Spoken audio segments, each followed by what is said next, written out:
अस्सलाम वालेकुम। आज के इस लेक्चर में हम देखेंगे पंजाब टेनेंसी एक्ट 1887 का सेक्शन नंबर 28 से 30 तक। रीडिंग भी करेंगे और एमसीक्यूज को भी सॉल्व करेंगे। तो सेक्शन नंबर 28 पहला पॉइंट कहता है कि हर टेनेंट उस जमीन के लिए इजाफी रेंट देने का जिम्मेदार होगा जो पहले से दी गई जमीन के रकबे से ज्यादा साबित हो, अनलेस के ये साबित हो जाए कि ये ज्यादती उस जमीन के इजाफे की वजह से हुई है जो पहले उसी टेनेंसी का हिस्सा थी और जो डिलीवन जमीन के बह जाने या किसी और वजह से खत्म हो गई है और उस वक्त रेंट में कोई कमी नहीं की गई थी। इसी तरह अगर ये साबित हो जाए कि टेनेंट की जमीन के रकबे में कमी वाक़या हो गई है, जैसा कि पहले जिस रकबे के लिए रेंट अदा किया गया था, तो उससे रेंट में कमी अबेटमेंट का हक हासिल होगा, सिवाय इस सूरत में जब ये कमी उस जमीन के ख़त्म होने से हुई हो जो पहले इल्यूवन ज़मीन के बढ़ने या किसी और तरीके से उस टेनेंसी में शामिल हुई थी और इस इजाफे पर रेंट में इजाफा नहीं किया गया था।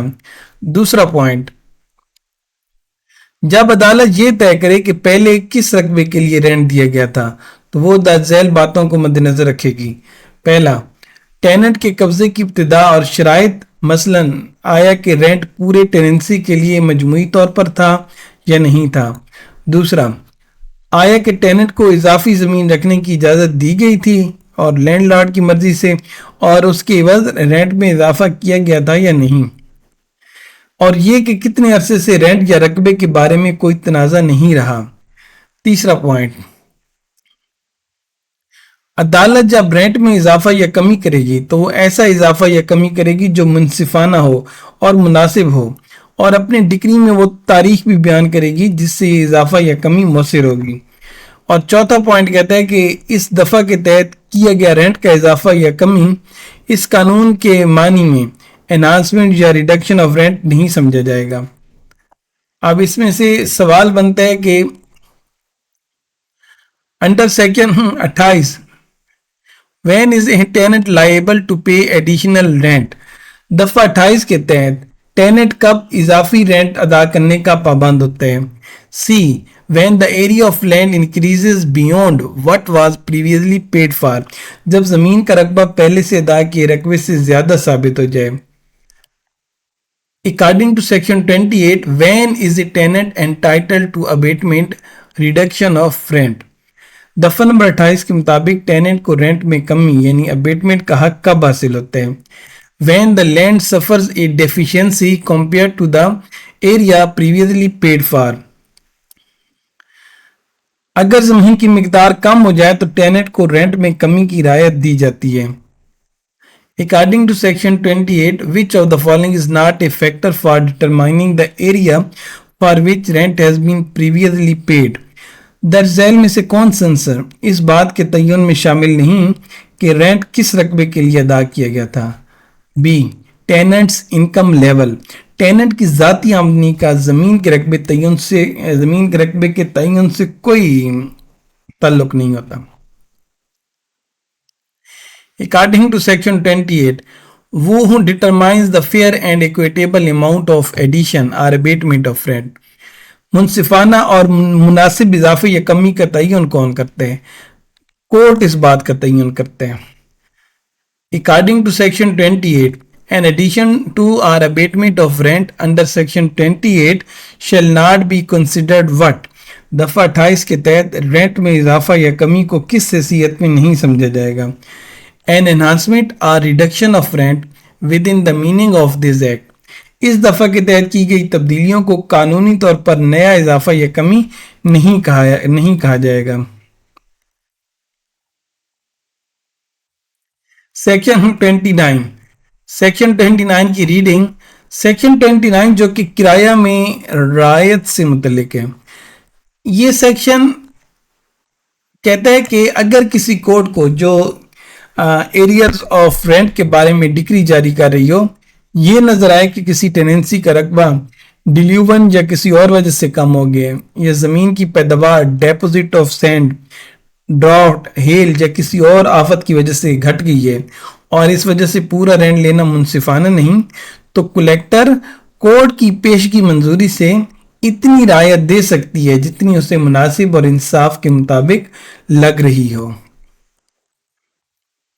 According to section 29, who has the authority to allow remission of rent to a tenant?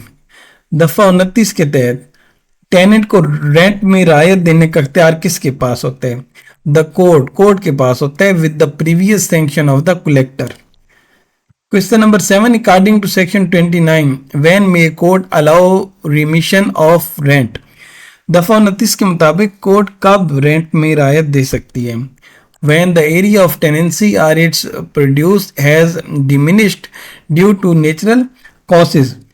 अगर कुदरती आफात मसलन बारिश, तूफानी बारिश, सैलाब या खुश्क साली से ज़मीन या पैदावार मुतासिर हो तो रेंट में रायत दी जा सकती है. According to section 29, which of the following is not a cause for remission of rent? तर्ज़ैल में से कौन सा सबब रेंट में रायत के लिए तस्लीम नहीं किया जाता? हैवी टैक्सेशन, टैक्सों का ज्यादा होना रेंट में रायत देने की कानूनी वजह नहीं है. According to section 29, what is the purpose of granting remission of rent? दफा 29 के मुताबिक रेंट में रायत देने का मकसद क्या है? To make the rent amount fair and equitable during calamities. कुदरती आफात के दौरान रेंट को मुनसिफाना और मुनासिब बनाना रायत देने का असल मकसद है. According to section 29, whose previous sanction is necessary before a court can allow remission of rent. दफा 29 के तहत रेंट में रायत देने से पहले कोर्ट को किसकी मंजूरी दरकार होती है? तो कोर्ट को कलेक्टर की मंजूरी दरकार होती है. आगे है जी सेक्शन नंबर 30. तो सेक्शन नंबर 30 की पहले रीडिंग करेंगे. सेक्शन नंबर 30, सेक्शन नंबर 30 जो कि किराया में रायत और मुअत्तली से मुतल्लिक है. ये कहता है कि जब किसी ज़मीन का पूरा या कुछ हिस्सा लैंड रेवेन्यू माफ़ या मुअत्तल कर दे तो रेवेन्यू ऑफिसर अगर रेंट नकद में अदा किया जाता हो या ऐसा रेंट जो जिसकी मिकदार मुकर्रर हो तो रेवेन्यू ऑफिसर हुक्म के ज़रिए इतना रेंट भी मुआफ़ या मुअत्तल कर सकता है जितना तनासब लैंड रेवेन्यू के मुआफ़ या मुअत्तल हिस्से का कुल लैंड रेवेन्यू से हो. शर्त यह है कि अगर कोई ऑक्यूपेंसी टेनेंट हो जिसका रेंट ऊपर बयान करदा नैयत का हो तो जब तक कोई तहरीरी हुक्म रेवेन्यू ऑफिसर की तरफ से उसके बरक्स ना हो उस ज़मीन के लैंड रेवेन्यू की मुआफ़ी या मुअत्तली उसी निस्बत से उसके रेंट की भी मुआफ़ी या मुअत्तली तस्वर की जाएगी. और जब किसी किस्म के रेंट की अदायगी इस शिक के तहत मुअत्तल कर दी जाए तो वो मुअत्तली उसी वक़्त तक बरकरार रहेगी जब तक कलेक्टर ये हुक्म ना दे कि उस ज़मीन का रेवेन्यू वसूल किया जाए. दूसरा पॉइंट के इस दफ़ा इसके an order pass under sub section 1 कोई भी हुक्म किसी कोर्ट में मुकदमे के ज़रिए चैलेंज नहीं किया जा सकता. तीसरा, किसी ऐसे रेंट की वसूली के लिए मुकदमा नहीं किया जा सकता जिसकी अदायगी रेमिटेड की गई हो यानी माफ़ की गई हो या उस मुद्दत के दौरान जिसमें रेंट की अदायगी सस्पेंड की गई हो. चौथा पॉइंट, जहां रेंट की अदायगी मुअत्तल की गई हो वो मुद्दत जिसमें ये मुअत्तली जारी रही हो उसे उस मुद्दत के हिसाब में शामिल नहीं किया जाएगा जो रेंट की वसूली के लिए मुकदमा दायर करने की कानूनी मुद्दत के तौर पर मुकर्रर है जिसे हम लिमिटेशन पीरियड बोलते हैं.